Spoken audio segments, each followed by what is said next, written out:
Hello dear students, good morning. कल की class में अपन ने फिजिक्स के कुछ फंडामेंटल्स डिस्कस किए थे। कुछ बेसिक फिजिक्स के यूँ कहिए मैथमेटिक्स के कुछ फार्मूलाज को अपन ने डिस्कस किया था। ठीक है, अब आज उसी के क्रम में कुछ नए फार्मूलाज को डिस्कस करने वाले हैं। अपन ज्योमेट्रिकल फार्मूलाज को देखेंगे, फिर कोऑर्डिनेट सिस्टम को, अपन ट्रिग्नोमेट्री को देख के फिर कोऑर्डिनेट सिस्टम को समझने की कोशिश करेंगे। ठीक है, तो यहाँ पे सबसे पहले बात कर रहा हूँ मैं एरिया की। क्षेत्रफल कैसे ज्ञात करते हैं, डिफरेंट काइंड ऑफ शेप्स अपन ने डिस्कस की हुई हैं। 10वीं क्लास तक भी अपन ने लगभग फॉर्मूले देख लिए, लेकिन कुछ ना कुछ नए फॉर्मूलेज यहाँ पे ऐड होंगे। ठीक है, तो वन बाय वन उनको देखते हैं। सबसे पहले देखो, मैं त्रिभुज की बात कर रहा हूँ। त्रिभुज का क्षेत्रफल सबको पता है। त्रिभुज का क्षेत्रफल क्या होता है? 1/2 आधार गुणा ऊंचाई। ठीक है, सबसे पहले ये फॉर्मूला। फिर इसके बाद यदि आधार और ऊंचाई दे रखी है तो ये फॉर्मूला काम कर जाएगा। लेकिन यदि अपन को त्रिभुज की आधार और ऊंचाई नहीं दे रखी, अपन को क्या दे रखी है? अपन को त्रिभुज की तीनों भुजाएं दे रखी है, ए बी और सी के फॉर्म में। देखो यहाँ पे लिखा हुआ आगे त्रिभुज की भुजाओं की लंबाई आपको दे रखी है। तो उस सिचुएशन में आपको क्या करना है? उस सिचुएशन में आपको पहले तो क्या कैलकुलेट करना है? मीन या माध्य ज्ञात करना है। तीनों भुजाओं को जोड़ के 2 का भाग दे देना है। ये कैलकुलेट करने के बाद आपको क्या करना है? ये फॉर्मूला कैलकुलेट लगाना है। इसमें क्या करना है? रूट के अंदर एस माइनस ए, एस माइनस बी और एस माइनस सी। ठीक है, ये जनरल सा फॉर्मूला है। इसके बाद बात कर रहा हूँ मैं पैरेललोग्राम की, समांतर चतुर्भुज की बात कर रहा हूँ। तो यहाँ समांतर चतुर्भुज में आपको क्या करना है? 2 और ऊपर जो आपने यहाँ पे त्रिभुज का क्षेत्रफल फॉर्मूला काम में लिया है ना, यही फॉर्मूला यहाँ पे यूज करना है। तो 2 गुणा 1/2 आधार गुणा ऊंचाई करोगे ना, तो 2 से 2 कट जाएगा, और 2 से 2 कटेगा तो क्या फॉर्मूला बचेगा आपके पास? समांतर चतुर्भुज का क्षेत्रफल बचेगा। ठीक है, ये फॉर्मेशन, इस फॉर्मेशन में कई बार क्या होता है कि किसी समांतर चतुर्भुज में विकर्ण द्वारा बनाए गए एक त्रिभुज का क्षेत्रफल आपको दे देते हैं और समांतर चतुर्भुज का क्षेत्रफल पूछ लेते हैं। तो उसमें आपको कुछ नहीं करना होता, उसमें केवल और केवल आपको क्या करना पड़ता है? उसका मल्टीपल करना होता है। ठीक है, 2 से मल्टीपल कर दो, कोई दिक्कत नहीं है। देखो आगे उसी फॉर्मेशन को मैं आगे लेके चलता हूँ, देखना। इसी फॉर्मेशन को क्या किया है, आगे समझाया। आधार गुणा ऊंचाई, 2 से 2 कट गया था, कोई दिक्कत नहीं है। फिर अपन बात करें आयत के क्षेत्रफल की, तो आयत के क्षेत्रफल में सबको पता है, आसान सा फॉर्मूला है, लंबाई गुणा चौड़ाई। वर्ग के क्षेत्रफल की बात करें, एक तो फॉर्मेशन होता है भुजा गुणा भुजा, ये आप लोगों ने सीखा होगा। लेकिन इस फॉर्मूला का यदि वर्ग में आपको क्या दे रखा है? डायगोनल दे रखा है, विकर्ण दे रखा है, तो विकर्ण के लिए क्या करना है आपको? केवल विकर्ण दे रखा है और उसके बेसिस पे भी आप वर्ग का स्क्वायर का क्षेत्रफल आप क्या कर सकते हो? कैलकुलेट कर सकते हो। 1/2 विकर्ण का स्क्वायर। ठीक है, ये बेसिक चीज़ें हैं जो आपको डिस्कस करनी है, वन बाय वन डिस्कस करनी है। फिर देखो क्या करना है, इसके बाद समलंब चतुर्भुज का क्षेत्रफल ज्ञात करना है। समलंब चतुर्भुज का क्षेत्रफल ज्ञात करना है।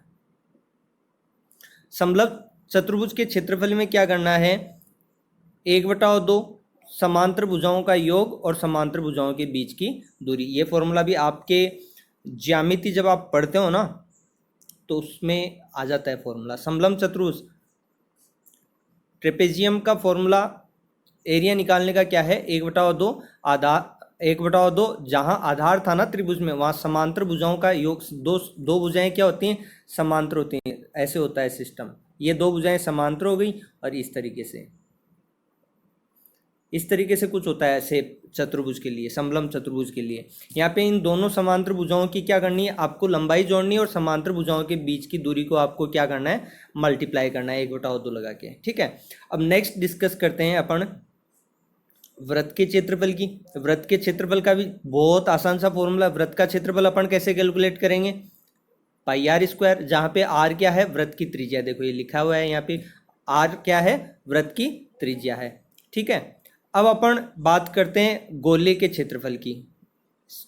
स्पेयर के एरिया की बात करें तो वो क्या होता है? 4πr² होता है। इसमें आर क्या है? वही रेडियस ऑफ स्पेयर। ठीक है, नेक्स्ट अपन बात करते हैं हाफ स्पेयर की।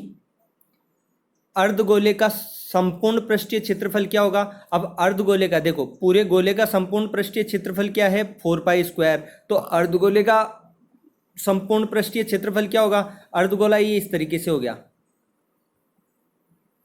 अर्धगोला, ठीक है। अब इसका संपूर्ण क्षेत्रफल अपन कैसे ज्ञात करेंगे भाई, 4πr² का आधा तो आपने कर दिया, लेकिन इसको स्पेयर को काटने के बाद बीच में से जो सरफेस बनेगी ना, रेडियस r है तो वो क्या होगा πr²। तो आपका एरिया यहाँ पे अर्धगोले के लिए एरिया क्या निकल के आएगा, 2πr² तो था ही, प्लस में जो आपका यूं स्पेयर कटा है ना आधा, जैसे गेंद है या तरबूज है, बीच में जो उसको क्या कर लिया आधा काट दिया, तो उसके जहां से वो कटेगा ना वो सरफेस हो रहा है, तो वो उसमें ऐड और होगा, तो πr² उसमें ऐड और हो जाएगा। तो एरिया क्या होगा इसका, अर्धगोले का संपूर्ण पृष्ठीय क्षेत्रफल क्या होगा, 3πr² होगा, ठीक है। अब चलो आगे बढ़ते हैं।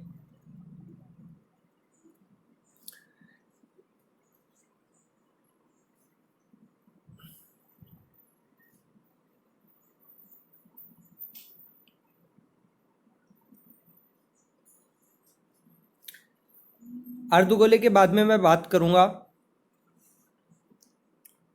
बेलन की, ठीक है। सिलेंडर की बात करूंगा मैं, सिलेंडर का संपूर्ण पृष्ठीय क्षेत्रफल, सिलेंडर क्या होता है, बेलन आपका इस तरीके से कोई शेप होती है, इसमें यहाँ पे ये क्या होती है रेडियस, और ये क्या होती है हाइट होती है।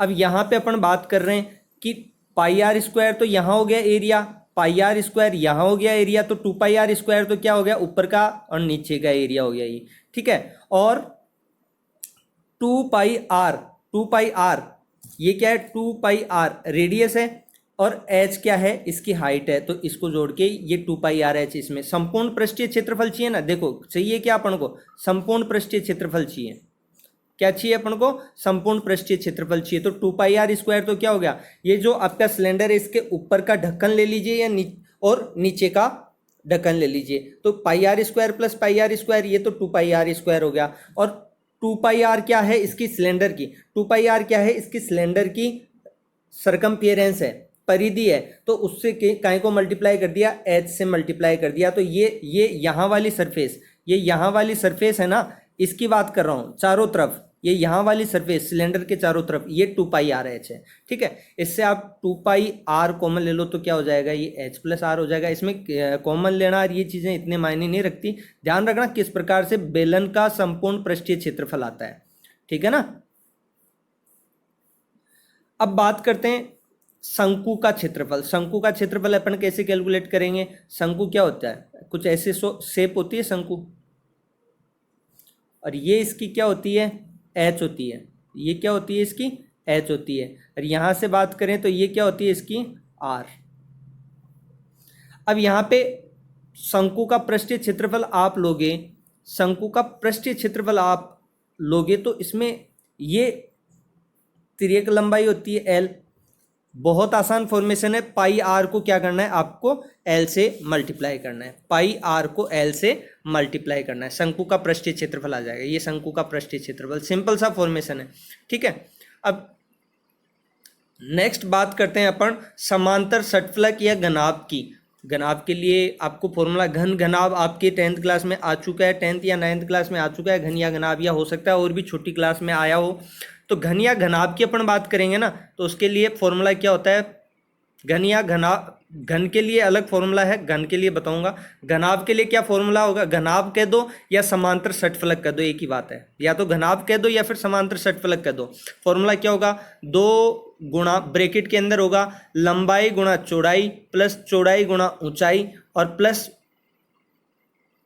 ऊंचाई गुणा लंबाई, ठीक है। सिंपल सा फॉर्मूला है, एल बी बी एच और एल एच एल, ठीक है।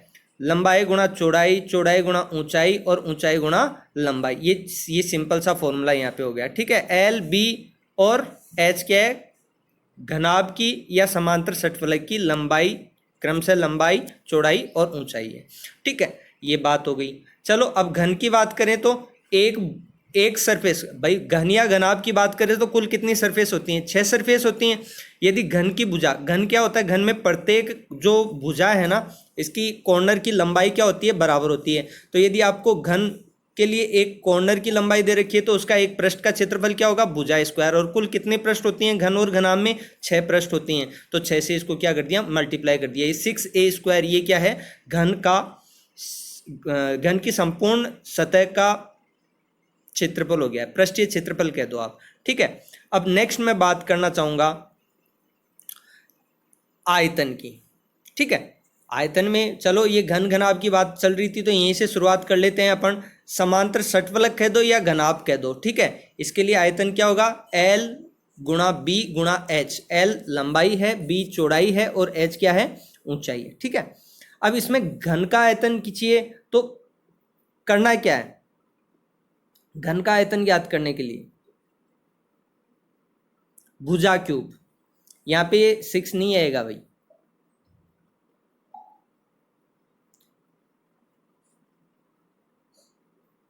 घन की बात करें तो घन का आयतन क्या होगा, भुजा क्यूब। जैसे घनाभ का आयतन है L B H, लंबाई गुणा चौड़ाई गुणा ऊंचाई। वैसे घन में तो क्या होता है, लंबाई चौड़ाई ऊंचाई सभी कॉर्नर्स क्या होते हैं, बराबर लंबाई के होते हैं, तो इस वजह से क्या हो जाएगा, भुजा क्यूब। इसमें भी ये 6 लिखा हुआ है, यहाँ पे ये 6 नहीं आएगा, ये टाइपिंग की एरर है, सो कोई दिक्कत नहीं, ए क्यूब हो जाएगा ये। ठीक है, बेलन के आयतन की बात करें तो बेलन का आयतन क्या होता है, πr²h। बेलन का आयतन क्या होता है, πr²। बेलन की बात करें अपन तो बेलन के लिए कैसी सरफेस रहेगी, जैसे ये बेलन है,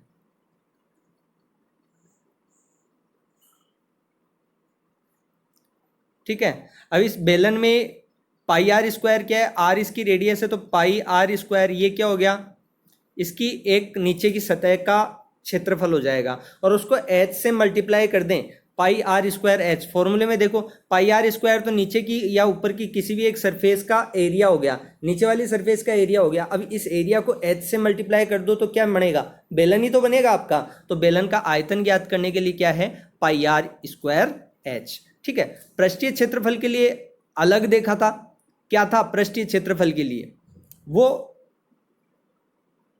एक अलग फॉर्मेशन है। पृष्ठीय क्षेत्रफल के लिए अपन ने क्या देखा था, बेलन की जो नीचे की सतह है ना, उसका क्षेत्रफल लिया, उसका क्षेत्रफल क्या होगा, और ऊपर का क्षेत्रफल लिया। ठीक है, और फिर वक्रीय पृष्ठ का क्षेत्रफल लिया। ठीक है, तो इस तरीके से आपको सरकमफेरेंस लेके उसको h से मल्टीप्लाई किया था, 2πrh आपने क्या कर दिया था, जोड़ दिया था। तो πr² तो नीचे का हो गया था, πr² ऊपर का हो गया था, 2πr² प्लस 2πrh आपने जोड़ा था बेलन का जब संपूर्ण पृष्ठीय क्षेत्रफल निकाला था। क्या फॉर्मूला था, 2πr² प्लस 2πrh। ठीक है, ध्यान रखिएगा, याद रखने के लिए मैंने फिर से रिकॉल कर दिया। शंकु के आयतन की बात करें तो शंकु का आयतन क्या होगा, 1/3 πr²h, जहां पे h क्या है, शंकु की ऊंचाई। तिर्यक लंबाई नहीं है, ध्यान रखना, शंकु की क्या है, ऊंचाई है। ठीक है, r शंकु की त्रिज्या है, h क्या है, शंकु की ऊंचाई है, विशेष ध्यान रखिएगा इस चीज का। गोले के आयतन की बात करें तो गोले का आयतन क्या होता है, 4/3 πr³। ध्यान रखना, गोले का पृष्ठीय क्षेत्रफल तो क्या होता है, संपूर्ण गोले का पृष्ठीय क्षेत्रफल 4πr²। यदि अपन अर्धगोले की बात करें तो अर्धगोले का संपूर्ण पृष्ठीय क्षेत्रफल क्या होता है, 2πr² प्लस πr², मतलब 3πr²। यहाँ पे आयतन की बात हो रही है, तो गोले का आयतन क्या होता है, 4/3 πr³। ठीक है, चलो आगे बढ़ते हैं, जहां आर क्या है, गोले की त्रिज्या। चलो अब बात करेंगे अपन, ये फॉर्मूले मेरे ख्याल से ये फॉर्मूले लगभग फॉर्मूले आपके पढ़े हुए हैं, लगभग फॉर्मूले आपके 10वीं क्लास तक आ चुके हैं। अब अपन डिस्कस करेंगे त्रिकोणमितीय सूत्रों की। ठीक है, त्रिकोणमितीय सूत्रों की, ये देखो फिर से आप कहोगे सर ये भी हमारे पढ़े हुए हैं, बिल्कुल पढ़े हुए हैं आपके। ट्रिग्नोमेट्री 9वीं क्लास 10वीं क्लास में ट्रिग्नोमेट्री आती है, और ये आधार, अब जैसे ये कोण है, ये कोण है आपका थीटा है, तो यहाँ पे ये आपका लंब हो गया, ये आपका आधार हो गया। ठीक है, और ये आपका क्या हो गया, कर्ण हो गया। आपने लाल बटाव कक्का का फॉर्मूला देखा होगा, लाल बटाव कक्का का फॉर्मूला देखा होगा, LAL बटा में के फॉर्मूला देखा होगा, ऐसा आपने KKA, कर्ण और आधार के लिए। ठीक है, चलो इन्हीं फॉर्मूले को कंस्ट्रक्ट करते हैं, सही तरीके से समझने की कोशिश करते हैं। लाल बटाव का फॉर्मूले से देखो साइन थीटा का रिलेशन क्या होगा, थीटा के सामने वाला लंब बटाव कर्ण है, लंब क्या है आपका BC।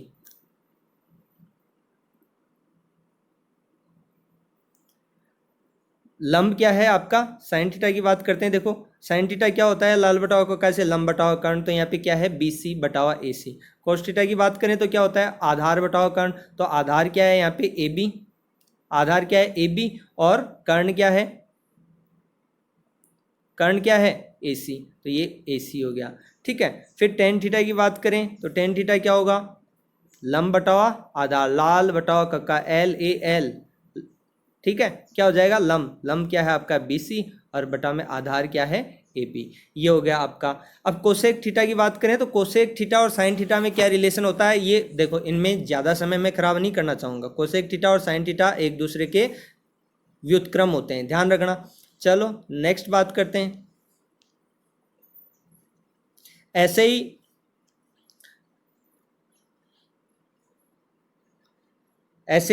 यदि अपन सेक थीटा और कोस थीटा की बात करें, सेक थीटा और कोस थीटा की बात करें ना, तो वो भी एक दूसरे के क्या होते हैं रेसिप्रोकल होते हैं, उल्टे होते हैं, व्युत्क्रम होते हैं। और कोट थीटा टेन थीटा की बात करें तो वो भी क्या होते हैं एक दूसरे के उल्टे होते हैं। और कुछ सर्व समीकरणों के रूप में अपन को और भी रिलेशन दिए हुए हैं, जैसे sine square theta plus cos square theta बराबर क्या होता है, sine square theta plus cos square theta बराबर क्या होता है,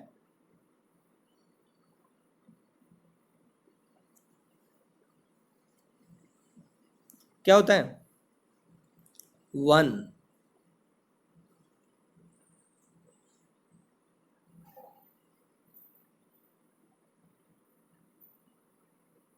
ये एक फॉर्मूला हो गया।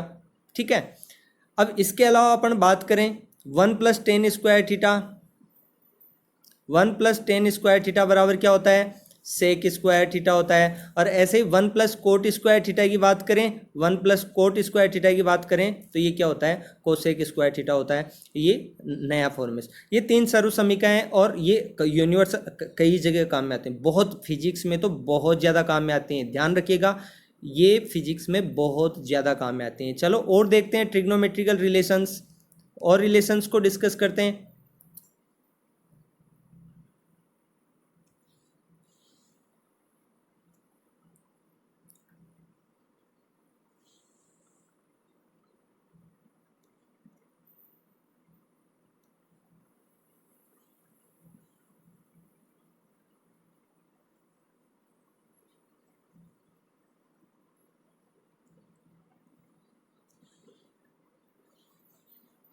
और रिलेशंस को डिस्कस कर लेते हैं अपन। ये आपने ट्रिग्नोमेट्रिकल रेशियोज देखे होंगे, ASTC एक फॉर्मेशन होता है ASTC। ए मतलब ऑल पॉजिटिव, एस मतलब साइन और कोसेक पॉजिटिव, साइन का अपोजिट क्या होता है कोसेक होता है, तो वो पॉजिटिव हो गए। टी मतलब टेन और टेन का अपोजिट पॉजिटिव होंगे।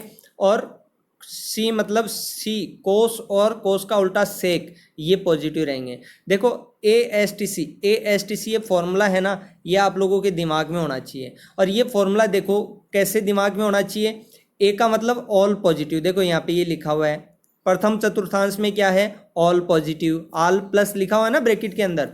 यहाँ पे क्या है दूसरा चतुर्थांश है ना, उसमें देखो साइन और कोसेक पॉजिटिव हैं। और इसी तरीके से अपन देखें तो थर्ड चतुर्थांश में क्या है, देखो थर्ड चतुर्थांश में टेन और कोट पॉजिटिव हैं, टेन और कोट पॉजिटिव हैं, यहाँ से आप देखोगे टेन और कोट पॉजिटिव हैं।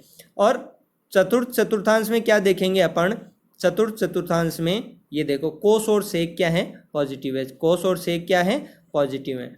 चलो यहाँ से अब कन्वर्जन भी देखें, कन्वर्जन की बात करें तो कन्वर्जन कैसे देखेंगे, यदि प्रथम चतुर्थांश में है यहाँ पे 360 डिग्री, यहाँ पे 0 डिग्री भी आप लिख सकते हो, 0 डिग्री या 360 डिग्री।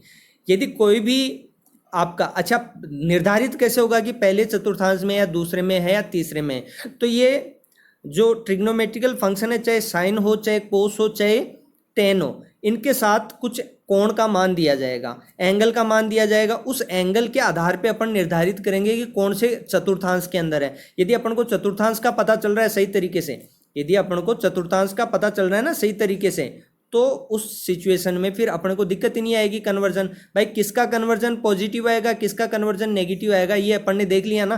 भाई यहाँ प्रथम चतुर्थांश की एक बार फिर से देख लो, एक फॉर्मेशन है, सिंपल फॉर्मेशन है,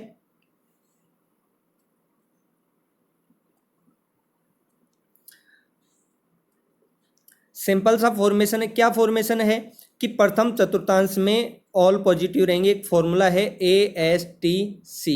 अब फर्स्ट चतुर्थांश की बात करें तो ऑल पॉजिटिव है, देखो यहाँ पे लिखा हुआ है ऑल पॉजिटिव। दूसरे चतुर्थांश की बात करें तो इसमें साइन और साइन का अपोजिट कोसेक पॉजिटिव होना चाहिए, कोसेक इनका कन्वर्जन पॉजिटिव होना चाहिए। तीसरे चतुर्थांश में बात करें तो टेन और कोट का कन्वर्जेंस जो कन्वर्ट कर रहे हैं वो पॉजिटिव होगा, बाकी सब नेगेटिव होंगे। जो जो पॉजिटिव बता रहे हैं उनका ध्यान रखो, बाकी सब का कन्वर्जन क्या होगा, नेगेटिव होगा। ऐसे कोस और सेक के कन्वर्जन की बात करें तो इनका चौथे चतुर्थांश में क्या होगा, पॉजिटिव रहेगा कन्वर्जन, बाकी सबका नेगेटिव रहेगा। चलो अभी 1 बाय 1 अपन डिस्कस करते हैं इन चीज़ों को। जैसे सबसे पहले अब बताएगा कौन कि ये प्रथम चतुर्थांश में या दूसरे चतुर्थांश में है, तीसरे में है या चौथे चतुर्थांश में। तो इसके लिए अपन को क्या करना पड़ेगा, इसके लिए ये 0 डिग्री है भाई, यहाँ 360 डिग्री या 0 डिग्री, ठीक है। अब यहाँ पे मैं क्या कह रहा हूँ, यहाँ पे जो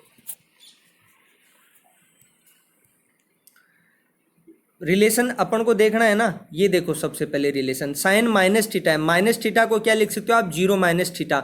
0 में से कुछ घट रहा है, 0 डिग्री यहाँ पे है, 0 डिग्री यहाँ पे है, तो 0 माइनस कुछ हो रहा है, तो मतलब अपन चौथे चतुर्थांश में है। और यहाँ पे काई का फंक्शन है, साइन का फंक्शन है, तो साइन का कन्वर्जन कर रहे हो ना चौथे चतुर्थांश में। देखो कोस और सेक को छोड़ के सबका कन्वर्जन क्या होता है, माइनस का होता है, तो साइन का कन्वर्जन क्या होता है, माइनस का साइन थीटा, ठीक है। अच्छा एक और चीज़, ट्रिग्नोमेट्रिकल फंक्शंस कहाँ कहाँ बदलेंगे। यदि अपन यहाँ पे बात कर रहे हैं, यहाँ पे बात कर रहे हैं 0 डिग्री और 360 डिग्री और 180 डिग्री पे बात कर रहे हैं, तो यहाँ पे कन्वर्जन होंगे। साइन का क्या हो जाएगा, कोस हो जाएगा, कोस का सेक हो जाएगा कन्वर्जन, और टेन का क्या हो जाएगा, कोट, और वाइस वर्सा भी होगा। वाइस वर्सा का मतलब इनका अपोजिट भी। यदि साइन, मैं फिर से बोल रहा हूँ ध्यान रखना, 0 डिग्री और 180 डिग्री पे, 0 डिग्री और 180 डिग्री पे कोई कन्वर्जन नहीं होता है। कन्वर्जन कहाँ होगा, या तो 90 डिग्री हो या फिर 270 डिग्री। यदि पहले मैंने अपोजिट बोल दिया तो थोड़ा सॉरी उस चीज़ के लिए। यहाँ पे कन्वर्जन का ध्यान रखो, 0 डिग्री और 180 डिग्री पे कोई कन्वर्जन नहीं होगा। साइन है तो साइन रहेगा, कोस है तो कोस रहेगा, टेन है तो टेन रहेगा, इतना ध्यान रखो। और वाइस वर्सा, मतलब किधर भी करो कन्वर्जन नहीं होगा। और यदि 90 डिग्री पे ट्रिग्नोमेट्रिकल फंक्शन आता है, 270 डिग्री पे ट्रिग्नोमेट्रिकल फंक्शन आता है ना, तो वहाँ पे आपके चेंजेस होंगे। और चेंजेस कैसे होंगे, साइन फंक्शन का तो क्या हो जाएगा, कोस, कोस फंक्शन का क्या हो जाएगा, सेक, और टेन फंक्शन का क्या हो जाएगा, कोट, ठीक है। ऐसा ही अपन को करना है। चलो यहाँ पे 0 डिग्री वाली बात करें, साइन माइनस थीटा है, तो साइन माइनस थीटा होने का मतलब क्या है, साइन माइनस थीटा होने का मतलब क्या है, साइन 0 माइनस थीटा, मतलब आप 0 पे बात कर रहे हो तो फंक्शन तो चेंज होना नहीं है। अब प्लस आएगा या माइनस आएगा, देखो माइनस 0 माइनस मतलब आप चौथे चतुर्थांश में आ रहे हो, तो यहाँ पे साइन का कन्वर्जन नेगेटिव है, तो यहाँ पे माइनस चिन्ह आ गया, ठीक है।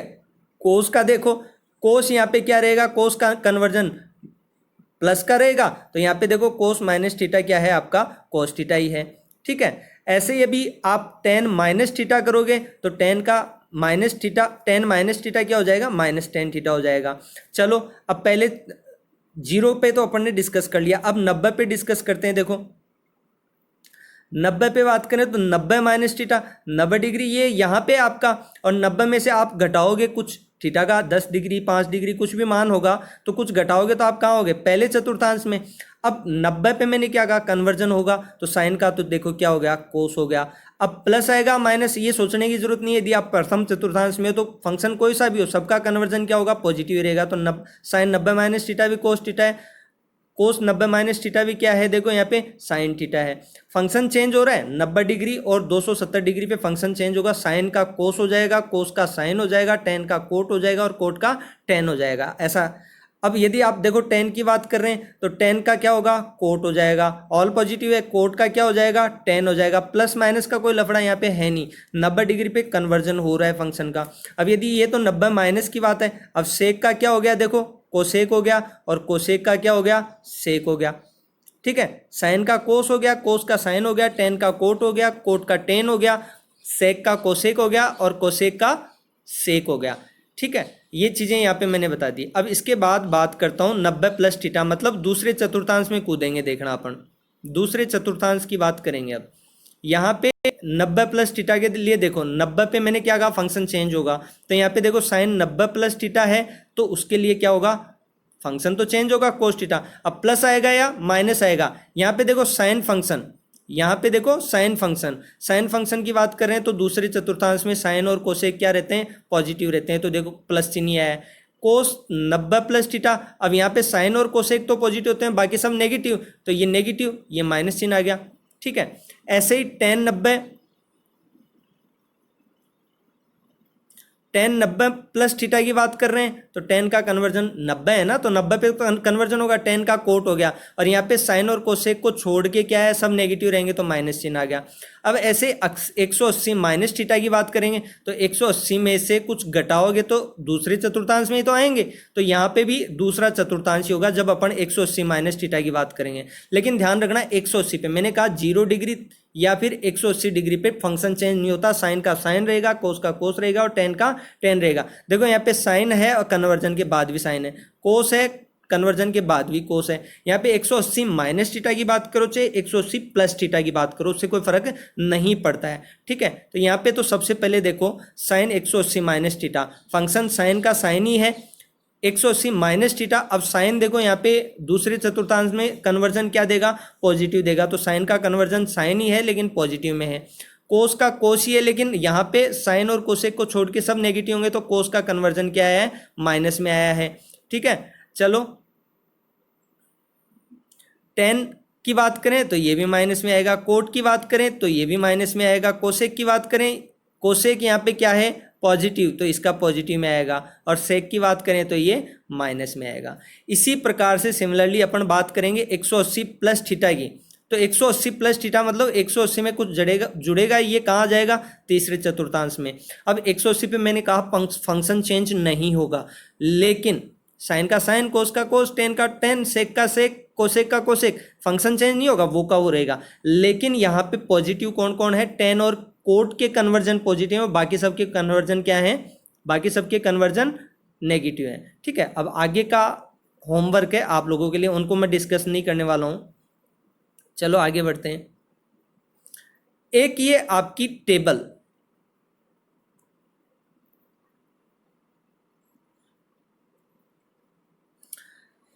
इस टेबल को आप देखो, आप लोगों ने 90 डिग्री तक टेबल देखी है, 10वीं क्लास में केवल यहां तक टेबल देखी है,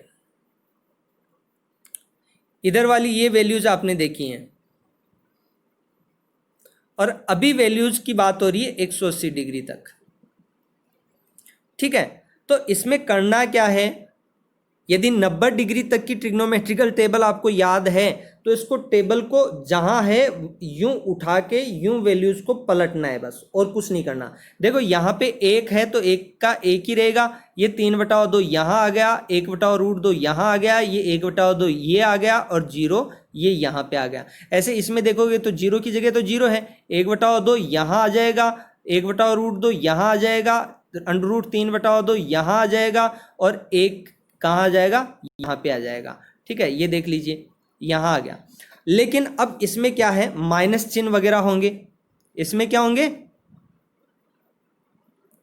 माइनस चिन्ह होंगे। तो देखना माइनस कहाँ कहाँ है, एक तो कोस में माइनस है और एक टेन में माइनस। तो वो चीज आप लोगों ने देखी है कि प्रथम अब 90 प्लस थीटा करते हो तो आप कहाँ चले जाते हो, दूसरे चतुर्थांश में चले जाते हो। 90 अभी तो ऊपर सीखा है ना आपको, 90 डिग्री तक आपने सीखा है, 90 डिग्री के प्लस आप करते हो 90 प्लस आप कोई भी कोण जोड़ो 30 डिग्री। अब 120 को क्या लिख सकते हो, 90 प्लस 30। 135 को क्या लिख सकते हो, 90 प्लस 45। 150 को क्या लिख सकते हो, 90 प्लस 60। और 180 को क्या लिख सकते हो, 90 प्लस 90। तो मतलब आप जैसे 90 से आगे के मानों के लिए जाते हो ना, तो दूसरे चतुर्थांश में कूद जाते हो। अब दूसरे चतुर्थांश में आपको पता है कि साइन और कोसेक का कन्वर्जन पॉजिटिव होता है। आप साइन 90 प्लस 30 को क्या लिखोगे, 90 पे कन्वर्जन होता है तो कोस हो जाएगा, और कोस 30 साइन का कन्वर्जन पॉजिटिव है। कोस 30 का मान क्या है, देखो यहाँ पे कोस 30 का मान क्या है, कोस 30 का मान √3/2, और यही मान कहाँ आया है, यहाँ पे आया है। मतलब क्या है कि कन्वर्जन हो रहा है। आप 90 से आगे के मानों को देखते हो ना, तो दूसरे चतुर्थांश में जंप कर जाते हो, और दूसरे चतुर्थांश में जाने की वजह से यहाँ साइन के मान तो पॉजिटिव हैं, लेकिन कोस के मान नेगेटिव हैं और टेन के मान पॉजिटिव हैं। फिर आप कोट के मान देखो नेगेटिव हैं और सेक के मान नेगेटिव हैं।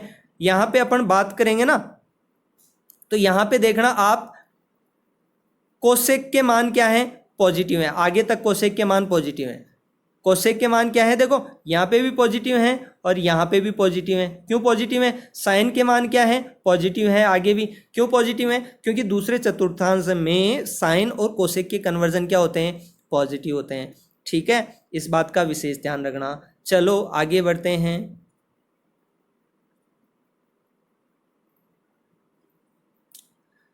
आगे बढ़ते हैं, कुछ और भी इंपॉर्टेंट फॉर्मूलाज हैं जिनको अपन डिस्कस करेंगे। ये फॉर्मूले भी अपने फिजिक्स में यूज होते हैं, हालांकि ये फॉर्मूले आपके 10वीं क्लास तक नहीं आए। कुछ फॉर्मूले तो ये तो आ गए नीचे वाले, तो देखो आई होप ये भी आ गए होंगे आपके। हो सकता है साइन और कोस का फॉर्मूला आ गया हो। ठीक है, तो इन फॉर्मूलाज को और देख लो। साइन ए प्लस बी करोगे तो क्या होगा, साइन ए कोस बी प्लस कोस ए साइन बी। ये फॉर्मूला ध्यान रखना, ये फॉर्मूला फिर अपन बात करते हैं साइन। देखो साइन ए प्लस बी में आपने क्या देखा, साइन के लिए साइन ए कोस बी प्लस कोस ए साइन बी, और यहाँ फॉर्मूले में प्लस है तो यहाँ पे भी क्या होगा, आगे प्लस होगा। साइन ए माइनस बी की बात करेंगे तो फॉर्मूला वो का ही वही है, लेकिन यहाँ माइनस है तो यहाँ पे भी क्या होगा, माइनस ही रहेगा। ठीक है, साइन ए कोस बी माइनस कोस ए साइन बी। ठीक है, अब यदि अपन फॉर्मूले की बात करेंगे कोस ए प्लस बी की, तो ध्यान रखना यहाँ पे चेंज हो गया है। यहाँ पे क्या है, यहाँ पे आपका कोस ए कोस बी है माइनस साइन ए साइन बी। ध्यान करने वाली बात यह है कि यहाँ पे देखो, यहाँ पे इस जगह पे प्लस है तो यहाँ पे क्या है, माइनस है। ध्यान देने वाली बात है ये। इधर फॉर्मूले में आप कोस ए प्लस बी को खोल रहे हो, लेकिन फॉर्मूला खुल के बीच में क्या आ रहा है, माइनस। ऐसे नीचे वाले फॉर्मूले में देखो, नीचे वाले फॉर्मूले में क्या है, कोस ए माइनस बी की बात जब आप करोगे तो यहाँ पे फॉर्मूले में क्या है, यहाँ पे फॉर्मूले में माइनस है और यहाँ पे फॉर्मूले में क्या है, प्लस है। फॉर्मूला वो का वही है, फॉर्मूला वो का वही है, लेकिन ध्यान करने वाली बात है, सावधानी से इन फॉर्मूलाज को याद रखना है।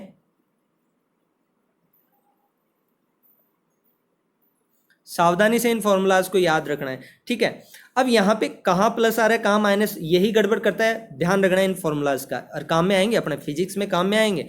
अच्छा है इन फॉर्मूलाज को यदि याद है, बहुत अच्छी बात है। याद नहीं है तो इन फॉर्मूलाज को अभी याद कर लीजिए जाए, बाद में बीच बीच में फॉर्मूला बताया जाएगा और टॉपिक सॉल्व हो जाएगा। याद होना चाहिए ना, बेसिक चीज़ें डिस्कस करो। फॉर्मूले हैं, अब इसमें कर क्या सकते हैं। अब इसमें साइन ए प्लस बी बराबर साइन ए कोस बी प्लस कोस ए साइन बी होता है तो होता है। अब ये कैसे होता है, ये मैथमेटिक्स के अंदर जाके समझने की बात होती है, लेकिन चूंकि अपने यूज होते हैं ये फॉर्मूले, तो इनको एक बार डिस्कस करना जरूरी भी होता है। ठीक है, चलो नेक्स्ट बात करते हैं नेक्स्ट फॉर्मूले की। tan a प्लस बी की बात करें तो क्या होगा, tan a plus tan b upon में 1 minus tan a tan b। देखो ये मैथमेटिक्स में सरु समीकाएं होती हैं, और मैथमेटिक्स में इन सरु समीकाओं को एग्जाम्पल्स में और एक्सरसाइज में देके प्रूव भी करवाया जाता है। ऐसी बात नहीं है 10th क्लास में 9th क्लास में आप लोगों को, तो ज़्यादा इसमें सोचने विचारने की जरूरत नहीं। नेक्स्ट फॉर्मूला देखो tan a माइनस बी का, tan a minus tan b बटा में क्या है 1 plus tan a tan b। ठीक है, ऐसे ही ये फॉर्मूले जरूर हाई लेवल के हैं, ये आपके सीनियर क्लास में आते हैं, 11th क्लास में आते हैं ये फॉर्मूलेज। इनको भी देख लो, साइन ए प्लस साइन बी यहाँ ऊपर फॉर्मूलों में क्या था, साइन ए प्लस बी हो गया, यहाँ पे क्या है, साइन ए प्लस साइन बी अलग अलग है। तो यहाँ तो प्लस है, लेकिन यहाँ पे देखो दोनों फंक्शंस के बीच में गुणा होगा, मल्टीप्लिकेशन होगा, साइन और कोस दोनों फंक्शंस के बीच में मल्टीप्लिकेशन होगा। पहले वाले फॉर्मूले में चलो अपन इसकी बात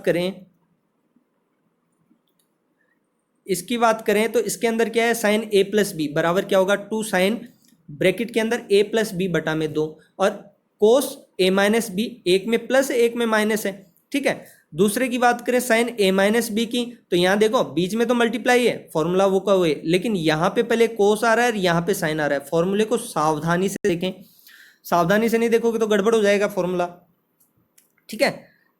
कोस ए प्लस बी बटा में 2 है और साइन ए माइनस बी बटा में 2 है। फिर देखो तीसरा फॉर्मूला, इस फॉर्मूले को आप देखोगे तो इस फॉर्मूले में क्या है, कोस ए प्लस बी, कोस ए प्लस बी, एक मिनट रुको,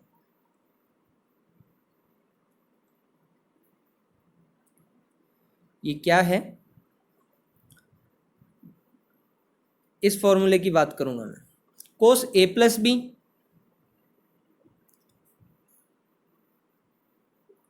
कोस ए प्लस कोस बी, ये फॉर्मूला, इसमें क्या है 2 कोस, ऊपर वाले में साइन था, ठीक है। कोस ए प्लस बी में दोनों ही फंक्शन क्या है, कोस हैं। और इसको देखो, ऊपर वाले फॉर्मूले को देखो, यहाँ पे इसमें क्या है, एक क्या है आपका,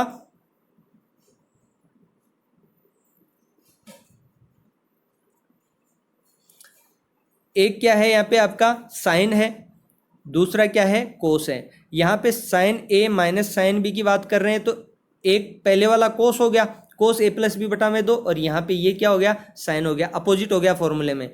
यहाँ पे क्या है, कोस ए प्लस बी की बात करें तो ये भी कोस आ रहा है और ये भी कोस आ रहा है, लेकिन एक ए प्लस बी बाई 2 है, एक ए माइनस बी बाई 2 है। इसमें कोस ए माइनस कोस बी की बात करेंगे तो फंक्शन क्या हो गया, साइन और साइन, कोस ए माइनस कोस बी की बात कर रहे हैं। साथ में यहाँ पे क्या है, देखो एक चिन्ह भी यूज में आ रहा है, माइनस चिन्ह, बात समझ में आ रही है, माइनस चिन्ह। साथ में यहाँ पे सब में मल्टीप्लाई 2 है, उसको मत भूल जाना, फॉर्मूले के अंदर सब में मल्टीप्लाई 2 है, ध्यान रखना इस चीज का। चलो नेक्स्ट फॉर्मूला इसको डिस्कस करते हैं। ये फॉर्मूले भी इंपॉर्टेंट है, इतना ज़्यादा यूज तो नहीं होता, लेकिन हायर लेवल के क्वेश्चंस जब कॉम्प्लिकेटेड क्वेश्चंस जब बनते हैं ना, तो उनमें ये फॉर्मूलाज यूज हो जाते हैं, ठीक है ना। चलो अब आगे देखते हैं, इस फॉर्मूले को देखो, साइन ए साइन बी, यहाँ पे अब मल्टीप्लाई में है तो यहाँ पे क्या होगा, 1/2 कोस ए माइनस बी माइनस कोस ए प्लस बी। अच्छा, ये फॉर्मूले बनते कहाँ से हैं, ये फॉर्मूले ऊपर जो फॉर्मूले आपने पढ़े हैं ना, उन्हीं को जोड़ के बनते हैं, लेकिन डायरेक्टली अपन को पता होना चाहिए। ऐसे यहाँ देखो, कोस ए कोस बी क्या होगा, 1/2 कोस ए माइनस बी और प्लस में कोस ए प्लस बी, ठीक है। यहाँ पे वही था, साइन ए साइन बी के केस में क्या था, 1/2 कोस ए माइनस बी माइनस कोस ए प्लस बी था। यहाँ पे क्या है, कोस ए कोस बी के केस में क्या है, 1/2 कोस ए माइनस बी प्लस कोस ए प्लस बी है, ठीक है। फॉर्मूलों को अच्छे से देखें, यहाँ इस फॉर्मूले में देखो साइन ए कोस बी, एक साइन फंक्शन है एक कोस फंक्शन है, तो क्या हो जाएगा, साइन ए प्लस बी प्लस साइन ए माइनस बी, 1/2 में मल्टीप्लाई है। कोस ए साइन बी के लिए बात करें तो क्या है, 1/2 साइन ए प्लस बी, बीच में क्या है, माइनस है। यहाँ पे कोस पहले आ रहा है, कोस ए और साइन बी, ध्यान रखना यहाँ पे साइन ए है, इसमें क्या है, साइन ए कोस बी है। विशेष ध्यान रखना इन फॉर्मूला का, ये फॉर्मूले क्या करते हैं, गड़बड़ करते हैं, ये याद नहीं होते हैं, तो याद करें अच्छे से। चलो इनको और 2-4 को डिस्कस कर लेते हैं। साइन 2a, ये फॉर्मूला तो काफ़ी यूज होता है। साइन 2a क्या होता है, 2 साइन ए कोस ए, ये फॉर्मूला काफ़ी ज़्यादा यूज होता है। साइन 2a क्या होता है, 2 साइन ए कोस ए, ठीक है। चलो कोस 2a, ये भी फॉर्मूला काफ़ी यूज होता है, आपके वेक्टर कंसेप्ट में यूज होना स्टार्ट हो जाएगा। ये तीनों फॉर्मेशन इनके ध्यान रखने, ये तीनों फॉर्मेशंस इनके ध्यान रखने। कोस 2a क्या होता है, कोस स्क्वायर ए माइनस साइन स्क्वायर ए बराबर 2 कोस स्क्वायर ए माइनस 1 और बराबर 1 माइनस 2 साइन स्क्वायर ए, ठीक है। अब कोस स्क्वायर ए का ये फॉर्मूला कहाँ से आ गया, ऊपर वाले फॉर्मूले से कन्वर्ट हो गया। साइन स्क्वायर ए का ये फॉर्मूला कहाँ से आ गया, ऊपर वाले से कन्वर्ट हो गया। ये इधर आ जाएगा, ये इधर ट्रांसफर होकर ये फॉर्मूला आ जाएगा। यदि हाफ एंगल में बात करें तो ये हाफ एंगल वाले फॉर्मूले भी यूज होते हैं। हाफ एंगल में कोस स्क्वायर ए बाई 2, तो आपको क्या करना है 1 प्लस कोस ए बटा में 2। साइन स्क्वायर ए बाई 2 क्या होगा 1 माइनस कोस ए बटा में 2। ठीक है, चलो अब श्रेणी विस्तार की बात करते हैं।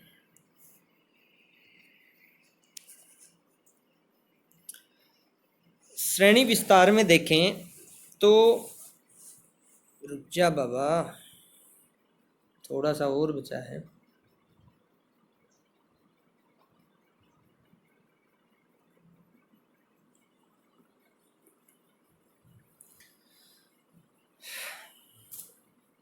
श्रेणी विस्तार में देखो,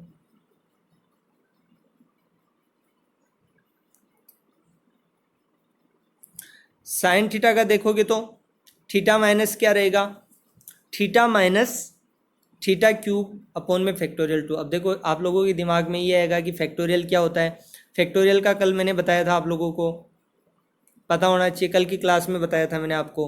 कॉस थीटा का देखो, कॉस थीटा में भी क्या है, स्क्वायर है, फिर पावर 4 है, फिर पावर 6 है। टेन थीटा की बात करेंगे तो वही नीचे फैक्टोरियल नहीं है। थीटा क्यूब बटा में क्या है 3 है, फिर 2/15 आ गया थीटा 5। ये सीक्वेंस और ये एंगल्स की विशेष परिस्थितियाँ होती हैं।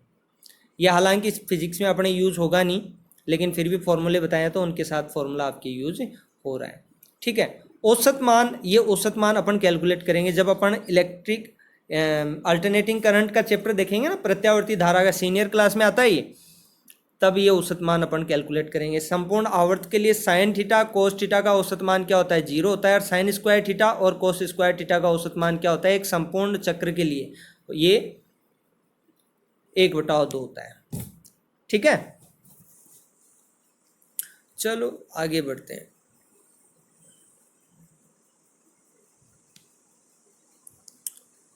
अब कुछ फैक्चुअल बात ये कि जब थीटा का मान अपने पास बहुत कम होता है ना, जब थीटा का मान बहुत कम होता है, देखो बहुत इंपॉर्टेंट है, याद रखने वाली बात है। जब थीटा का मान बहुत कम होता है ना, तो उसका वर्ग, घन तथा इससे बड़ी घातें और छोटी हो जाती हैं।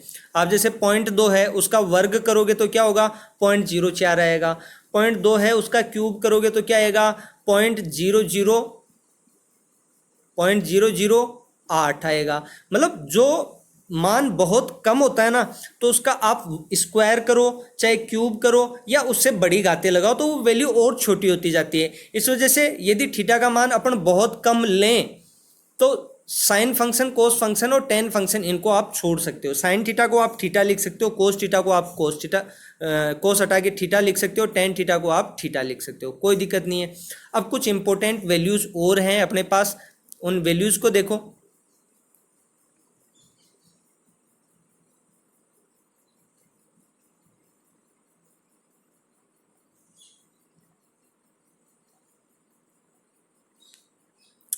log e⁻² का मान क्या होता है 0.693। जब आप रेडियो एक्टिविटी का पार्ट पढ़ोगे ना, तो रेडियो एक्टिविटी वाले पार्ट में क्या होगा आपको देखने को मिलेगा, ये यूज होगी वैल्यू। √2 की वैल्यू आपको बताई हुई है 1.414, 1/√2 की वैल्यू आपको बताई हुई है। √3 की वैल्यू भी आपको पता होनी चाहिए, √5 की, √10 की। ऐसे ई का मान पीछे कैलकुलेट हो चुका है एक बार। 1/e क्या होगा, ई स्क्वायर क्या होगा, ये वैल्यूज हैं। पाई का मान 22/7 होता है, ये बताने वाली नहीं है, आप पढ़ चुके हो, पता होना चाहिए, इसमें ज़्यादा सोचने विचारने की जरूरत नहीं है। पाई स्क्वायर क्या होगा, ये डायरेक्ट वैल्यूज याद रहती हैं तो आपको क्या होती है, हेल्प होती है। बाकी के कंसेप्ट अपन नेक्स्ट क्लास में डिस्कस करेंगे। सो 2 दिन में बेसिक फॉर्मूलाज ही डिस्कस कर रहे हैं अपन।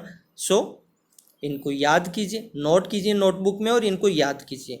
फर्दर जब अपन फिजिक्स की शुरुआत करेंगे ना, अब इसमें देखो इतना ज़्यादा समझने वाली चीज़ें हैं नहीं, लेकिन फिर भी आप लोगों के पास ये फॉर्मूले होने चाहिए, ये कंसेप्ट्स आपको पता होने चाहिए। यदि ये नहीं होंगे तो फिर फिजिक्स के लिए आपको काफ़ी दिक्कतों का सामना करना पड़ेगा, साफ सी बात है। ठीक है, ओके, थैंक यू।